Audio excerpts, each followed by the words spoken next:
So this is a motor out of a diesel heater. This one I bought second hand because the bearings have failed and it is super stiff. Yeah, so I don't really care what happens to it. I'm replacing it anyway. But I've noticed that on my test board, flat out there, using the ECU, it only pulls about 8 volts, even though it's rated there 12 volts. So I've managed to bypass that system and give it 12 volts, so I can hopefully really blast it. But I thought, let's see if I can destroy this. Right, hold on.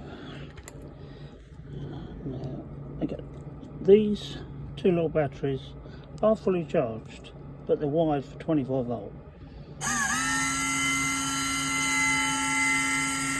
I mean, I'm holding the cables with my fingers, as you can see, and it runs absolutely fine. It doesn't get hot, my fingers are not burning. I tried doing an amp meter test on it, and it was only pulling 1.5 amps.